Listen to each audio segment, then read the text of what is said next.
অন্তরের পাষণ্ডতা দূর করার জন্য একটা বড় আমল হচ্ছে এই হালাল খাবার খাওয়া।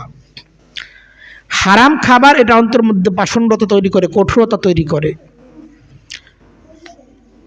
এবং এটা দীর্ঘ সময় পর্যন্ত এটা যদি চলতে থাকে তো একটা সময় মানুষ হেদায়েত থেকে অনেক দূরে সরে যায়।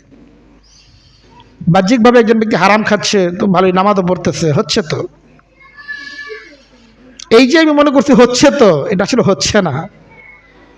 ভেতরে যে ভাঙন চলতেছে এটা যখন প্রকাশ পাবে তখন দেখা যাবে সব কিছু এলোমেলো হয়ে গেছে। কিছু কিছু ভাঙন এটা টের পাওয়া যায় না। শরীরের এমন কিছু রোগ আছে না, ভেতরে এমন ক্ষত চলতে থাকে টের পাওয়া যায় না। এমন সময় টের পাওয়া যায় যখন আর কোনো কিছুই করার থাকে না। তো কিছু কিছু গুনাহ এমন আছে যে গুনাহগুলোর বাহ্যিক কোনো ক্ষতি টের পাওয়া যায় না, কিন্তু যখন এই ক্ষতিগুলো প্রকাশ পেয়ে যায় তখন এতটাই ভয়ঙ্কর ক্ষতি বয়ে আনে, তখন সেটাকে আর ফেরার কোনো পথ থাকে না, ফেরানো যায় না। হারাম খাবার এমন একটা অপরাধ।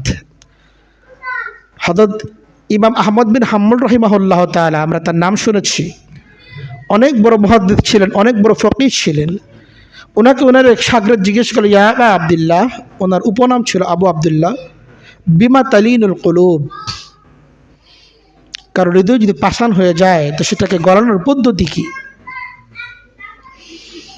তো তিনি তাৎক্ষণিক জবাব দিয়ে দেন নাই, গভীরভাবে তাকিয়েছেন, ওই ব্যক্তিকে নিরীক্ষণ করেছেন।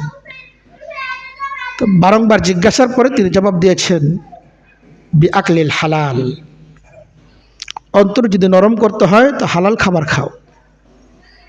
হালাল খাবারের মধ্যে আল্লাহ তাআলা বরকত রেখেছেন।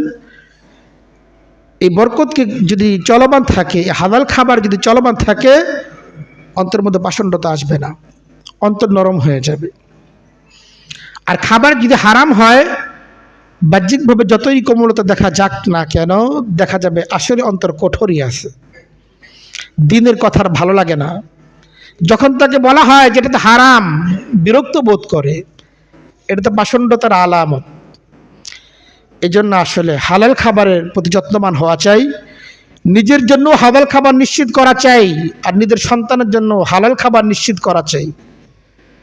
হারাম খাবার এটা এতটাই ভয়ানক যে যে ব্যক্তি হারাম খাবার খায় আল্লাহ তাআলা তার দোয়াও তো কবুল করেন না।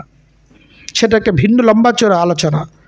হারাম খাবারের কি কি ক্ষতি আছে, হালাল উপার্জনের কি কি প্রয়োজনীয়তা। তবে এতটুকু জেনে রাখা আজকের আলোচনার জন্য যে হারাম খাবারের দ্বারা অন্তরের মধ্যে পাষণ্ডতা তৈরি হয়, কঠোরতা তৈরি হয়,